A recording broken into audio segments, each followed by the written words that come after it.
So the next session is creating value. And we're gonna, you don't have to race to create value. The race is the platform. The race is the base. It's the foundation. It's why people are watching you. But you don't have to race to create value for sponsors. That's your credibility. You can do a lot of other things to create value for sponsors. You can get in the media. You can get in on television. You get in magazines. You can send out, as Ron did, through a publicist. You can send out press releases and it gets picked up. You can do social posts. You can create value in social media. And Megan, that's what you're outstanding at, is the creating value through social media. And I think we've heard it from several panelists on the call, how they use you, they like your services, and you create value for them, that value transfers over to their sponsors. So let's pull up, and I'll hand this one to you. In fact, why don't you take this one and run with it?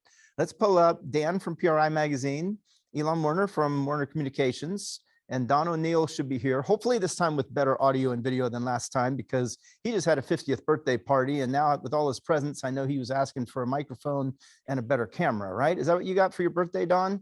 Yes, absolutely. There it is. Double down and a better internet connection. Absolutely. I do apologize for those that had to suffer through the two squirrels and this tin can string the last time. I apologize for that. You know what? There's no apology necessary. We've all done it. We've had backwards logos on these summits, as you saw from a major CEO. His logo was backwards. We had a major CEO, probably one of the biggest out there, and owners of an off-road company. His head was fading in and out like Casper the Friendly Ghost because he had bad lighting. So, we all learn. We learn from these things, and we learn how to represent online. And that's one thing I wanted to talk about, was representation.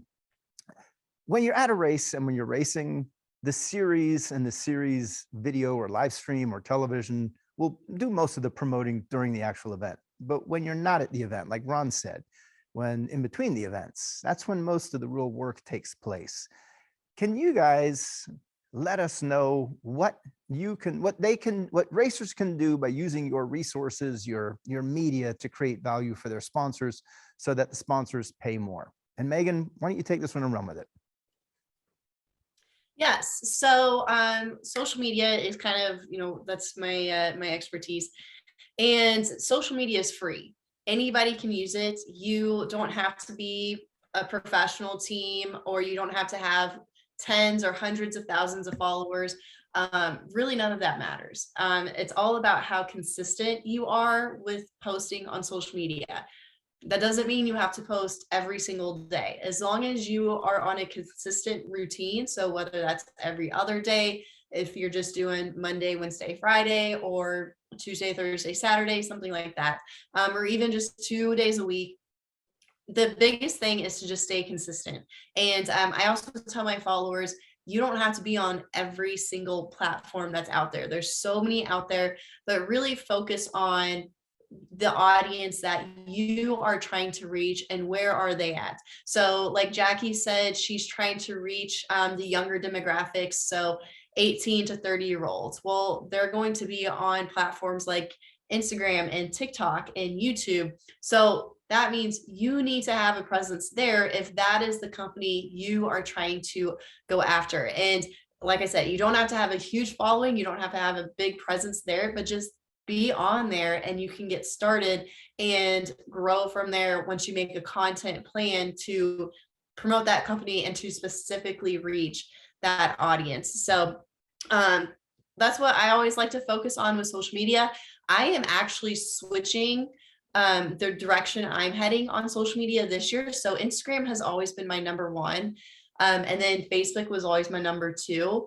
I've really just stuck with those two platforms, but I'm actually going to be switching gears this year and focusing on YouTube, which is something I haven't used in quite a few years. And so I had a videographer with me at the track last weekend while we were testing, got tons of footage. We did a couple commercials. And so I'm able to hire him and have him film and edit, make YouTube videos for me. And so that's going to be my focus for this year. And then I'm actually going to be, my second focus will be Facebook and then Instagram from there. Because if you guys are like me, you've noticed your Instagram views and your reach has gone down. And now Instagram wants you to pay to be on the platform and get more followers and views and impressions and all that stuff. So I am going to be taking a step back from Instagram and trying something new. So, Don, how about you? How about podcasting? How can a racer use that to grow their following, grow their reach, and help out their sponsors? Well, I think the first thing that to kind of go along with what you're saying, the direction you're going to go with YouTube, when you're not racing, there's all kinds of other media outlets for you to get involved with, all kinds of different motorsports podcasts. And it can obviously go back down into being some of the takeaways from the top of the show, being clever, right? If you are a guy like me, you're a veteran. So being involved with some different veterans podcasts and talk about whatever that it may be that you're passionate about. There's different ways for you to be able to impact, and you impact more people to allow whatever brands or whomever it is that you're working with, then you can drag them along. As I say with as Steve said, emotional attachment, you get them to drag along with you and they bond with you. And that is something that you can do every day, regardless of whether or not you're at a race or actually competing. It's all season or in the season. And so you take people like Elon, who has a Rolodex that's like 6 deep over there, and you can then caveat your relationships in. And now he's got the ability to go out into media outlets when you are racing, and he can leverage your story, your background, and get you more attention that's actually tied to the on-track piece or the in-market piece, if you will. So it just, you have to be very creative about it, and you have to sit back and think, because not everybody is just going to have that the light bulb gets really bright moment. But podcasting was something that came up for me, and now I flipped it over with Flow, and the opportunities continue to move on and on. And at the end of the day, I'll have the opportunity to not just be known as a guy that holds a steering wheel. I have a little bit more diverse resume moving forward. Yes, and congratulations on the Flow deal. So that's exciting. It was fun. And anybody that tells you that any monkey can get in front of a camera and just talk on cue, I beg to differ, because I talk on cue a lot, but I was not able to pull that off as easy as I thought I would. Well, okay, so you had mentioned Elon. So Elon Werner is on the call with us tonight, and Elon is more the publicist PR side of racing, and so he represents a lot of drivers. He helps represent Travis Shoemake, and which is actually how I got to meet Elon last year. And so Elon, tell us a little about what you do, and then how do you help racers get into the media? Sure. I handle day-to-day media for a lot of racers. Full-time right now, I'm working with Josh Hart, Justin Ashley, and Camry Caruso, as well as representing the FlexJet Factory Stock Showdown class. And I handle the day-to-day PR for the Texas Motorplex, which hosts the Stampede of Speed, Texas Fall Nationals, and a variety of other events. But really what that means is I write press releases, help pitch their stories, their events to radio stations, to newspapers, to magazines, podcasts like Don's, our core drag racing media outlets like Competition Plus, Drag Illustrated, Speed Sport, Drag Race Central, and of course NHRA.com. And really it's about helping connect writers and producers with racers with unique stories. And you mentioned consistency with social media posts. PR is also all about consistency. Whether you're going to events, whether they're races or match races or appearances, I help craft stories, releases to then distribute. I've got a media list of just over 200 people that are, whether they're writers or producers, and just get them content and then follow up with, here's an opportunity to talk to this racer or this crew chief or this person on the crew. And that's the biggest thing is it's a team sport. It's a team opportunity for PR people. And then I work with teams like Travis that are just kind of getting started to help them put their best foot forward. So that's really in a nutshell.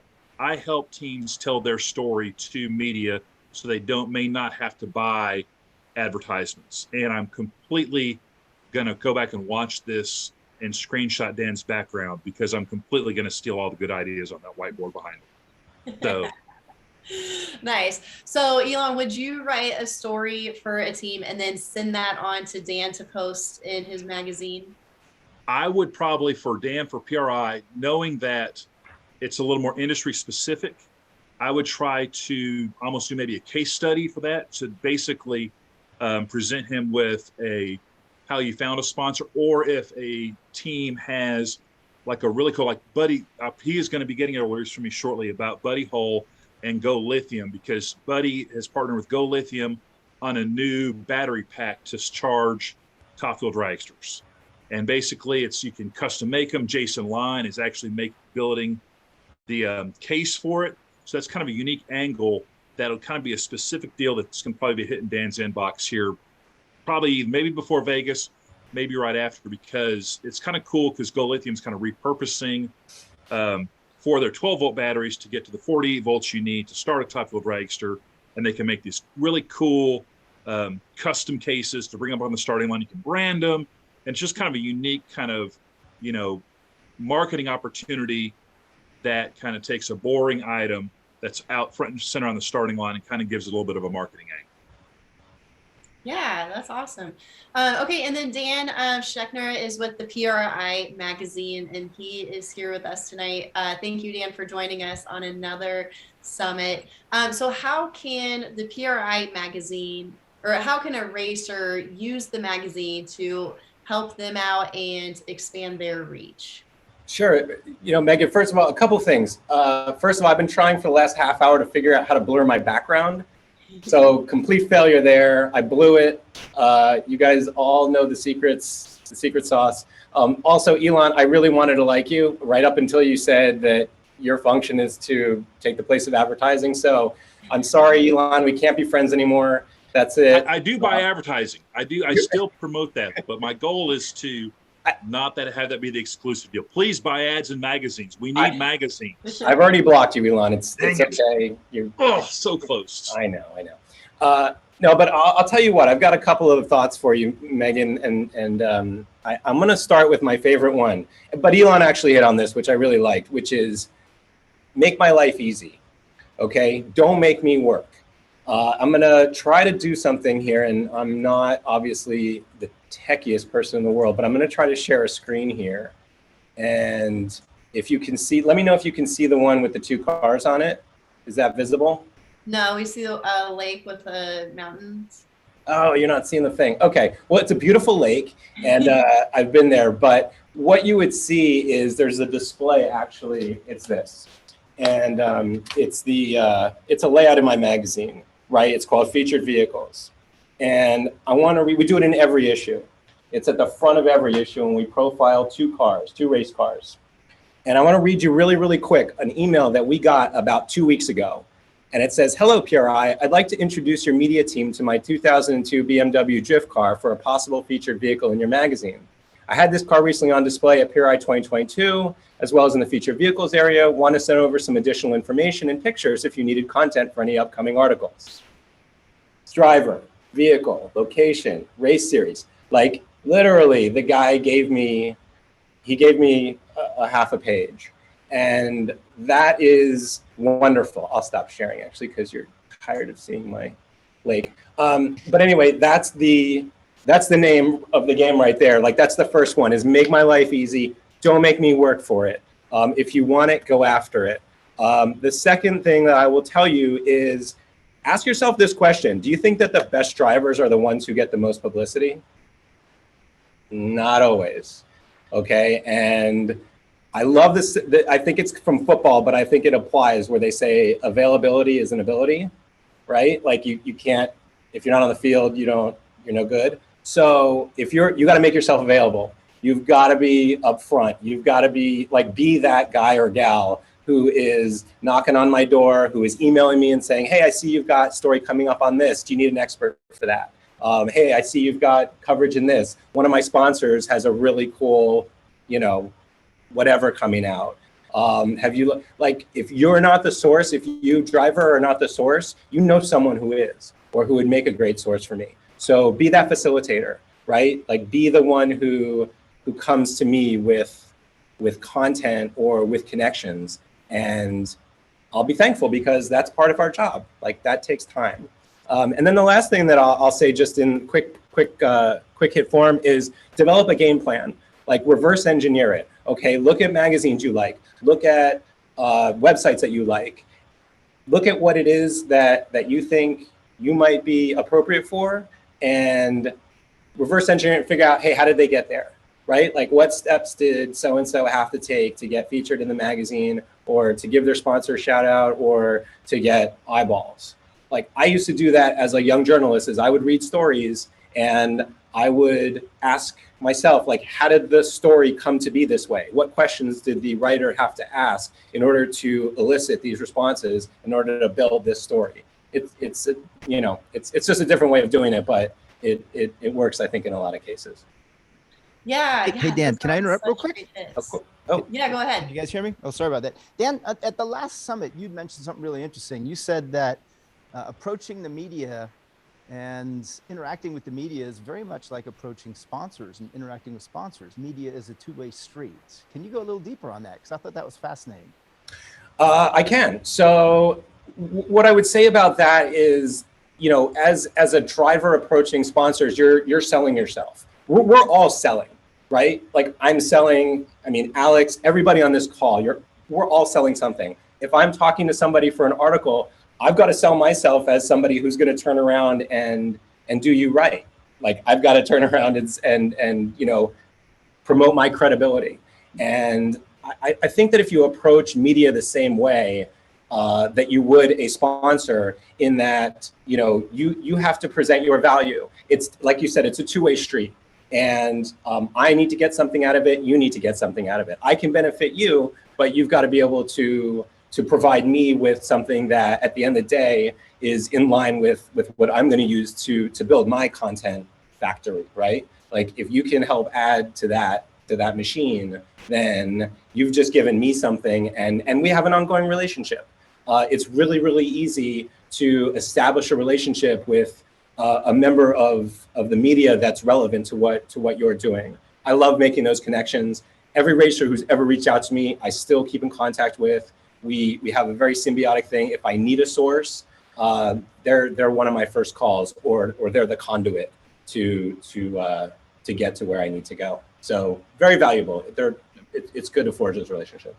And if I could jump in real quick just about that relationship on the PR side, when you do get coverage as a racer, the best thing you can do is promote that coverage everywhere and encourage your friends, teammates, sponsors, share those links, promote, hey, I was in PRI Magazine. Hey, I was on Competition Plus.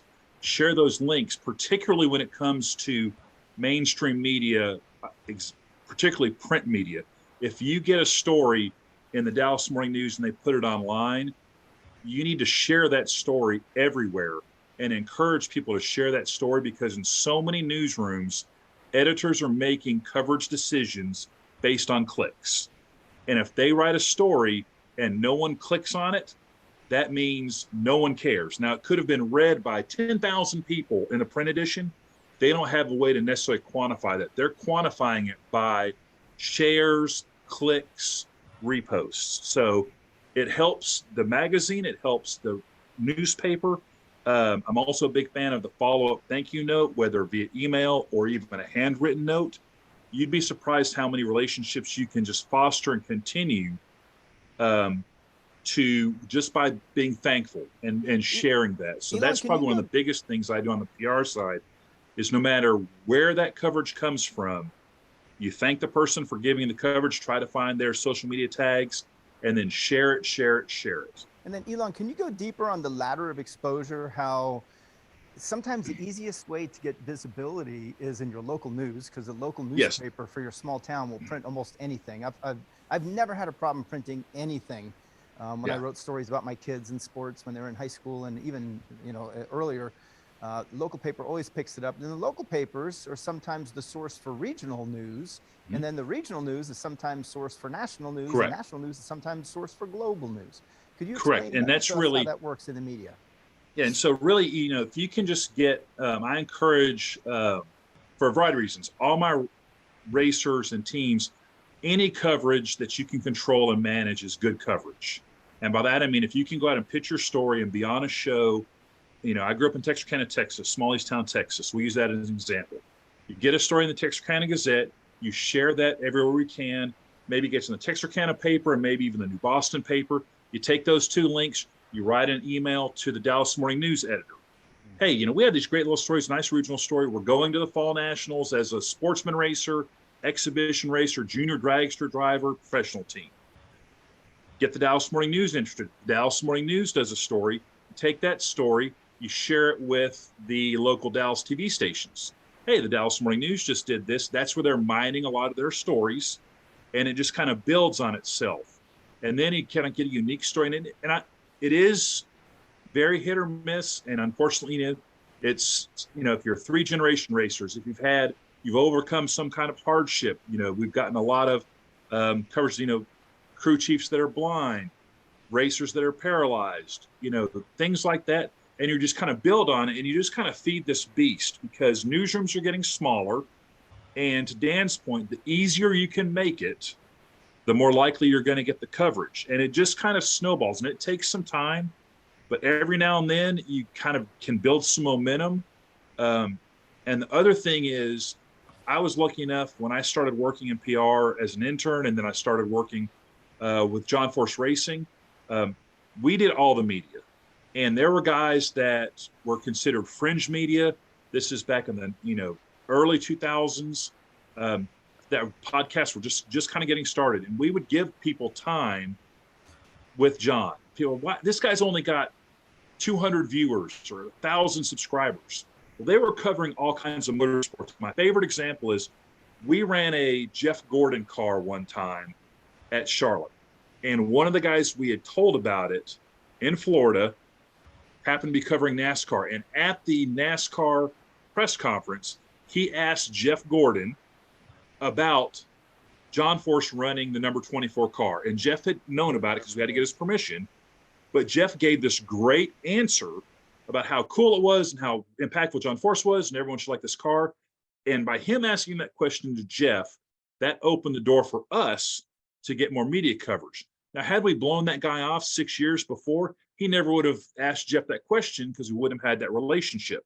So every media person is important, no matter how large or small their outlet is, because a guy that's working at the Texarkana Gazette today could be at the Dallas Morning News tomorrow, could be at USA Today in 3 years, and will always love the access drag racing gave him, because that's the universal thing we have going is access and great personalities.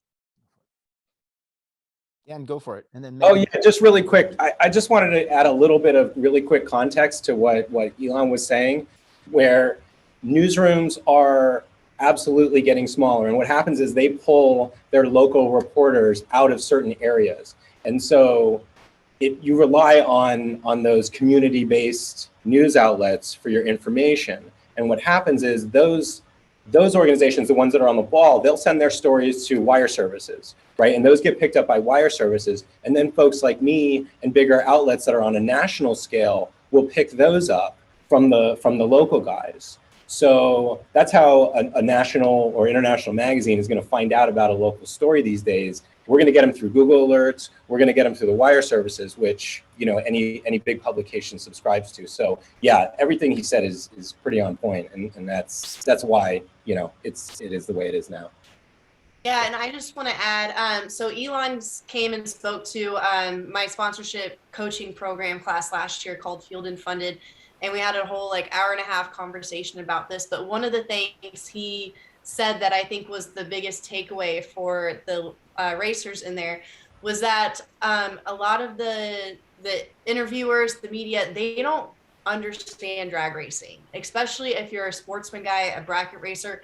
They have no idea what you're doing. So instead of just copying them or their email address whenever you send out a race recap where it says, hey, I ran 889 with the 890 index, I was 10 on the tree. That means they know absolutely nothing what that means. So the best thing to do to get your story in the local media is to invite them out to the track and get them involved in the whole experience. You don't have to try to explain every single class, how your car works. The biggest thing is just trying to share your story, how you got into racing, kind of what your success has been over the years. Why do you race at this particular track? What does it mean to you? And so that is more valuable than saying, this was your race results at this bracket race. They're not really going to want to publish that. Can I just say that's gold, Megan? Because you have the opportunity, especially with mainstream media, to tell the narrative. Like, you have the opportunity to tell them why something is special. And yeah, they don't have the background to necessarily know if one person has done that or if 100 people have done that. But when you're crafting the narrative, you can tell the story. That's brilliant. That's great. You have to make the tie-in to whomever the audience is. Like, if you're talking to a local newspaper, you have to talk about being a family in that area. Your mom's a school teacher, your dad's the bus driver, your grandma serves cafeteria food for the last 5 generations of the state champion quarterback. However it is, you've got to put the tie-in together so that it's enjoyable and somebody wants to give you 30 seconds of their time because that's all you got. Or make sure it's something they can relate to. Yes. That's it. It has 100%. to be relatable. Has to be. I watched Elon in action at Bradenton for World Series of Pro Mod. The female reporter that came out there, she knew about as much about drag racing that about what the material is that's in a nickel. And Elon had her just skyrocketed as she was shooting interviews and playing it later on in the day. You have to make it enjoyable to your audience. And I think that I have a unique background in that when I started working at the Motorplex, I interviewed at the Motorplex. I'd never been to a drag race before. I interviewed with Billy Meyer. Didn't know he was a former funny car driver. I thought every drag race looked just like the Motorplex in 1993. And Billy looked at me and said, I've been hiring drag racing guys, trying to teach them PR. I'm going to hire a PR guy and teach them drag racing. And that's exactly what he did. I like drag racing. I love the personalities, but I did not grow up in the sport. And I think that gives me an advantage because unlike Megan, it's not coursing through my blood. So my passion level is high because I love my clients and I like the sport, but it's not so ingrained at me that when something doesn't go my way, I don't feel like my entire family heritage has been wronged. And for a lot of people, that's great, but you have to really go into it with an open book and educate media people. They're very concerned about being embarrassed, and that's the last thing they want. So if you can put the picture in the frame for them and, like Dan said, make it as easy as possible. I used a ton of analogies with baseball, football, hockey, soccer, kind of steering things to where they're relatable through storytelling versus, like Megan said, a lot of numbers. Now, on the professional side, people do like to hear about things going 330 miles per hour because they think that's, like a rocket ship. So that helps. But the biggest takeaway I would tell folks on this about PR is, and it's kind of a little bit what Megan says and what Dan has said, is anytime you're doing something, an appearance, a match race, an event, you go to the PRI show, try to promote that, even if it's just a simple Facebook post. If you can have someone do a release for you, because that shows your sponsors, that shows the media the consistency of activity. And then they're like, oh my gosh, this guy's really out there doing a lot of things. Here's an opportunity for us we want to talk to racers that are doing a lot of shows, that are having a lot of success.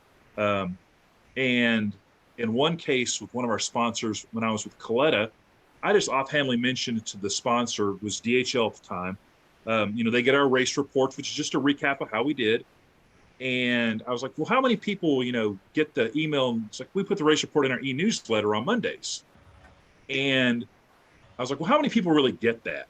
And it was over 100,000 people get the race report after a race, because DHL is a global company. They're translating that into other languages for the Philippines and for Germany.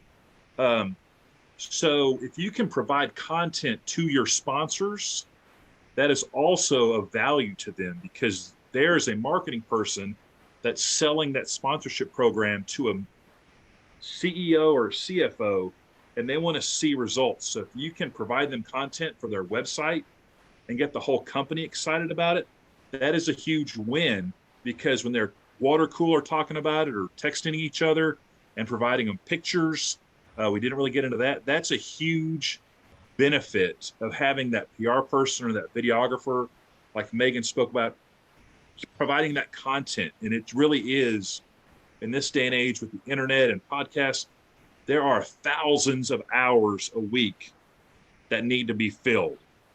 And there are people that are passionate, like Don, that's doing a podcast, Monday Morning Racer, Competition Plus, the NHRA. If you can provide them the content, they really will use it, as long as it's decent quality and consistent. And one last thing, because I know I'm watching the clock. Folks, if you have sponsors, or you have potential sponsors, or you have relationships, there's live streaming platforms for all of us in the levels that we compete. Do yourself a favor, invest in it, buy them an ID, buy them a password. We have a sponsor. When we go race, we are on their live big screens in there, as I'm a military guy, in the bullpen while we're racing on Fridays and Saturdays, and their staff watches the races, and we send it to them every year. Give them the opportunity to buy in and be a part of it. We send text messages, let them know, hey, we're in staging lanes, we're going up for qualifying. And it just the little things in the long run will matter.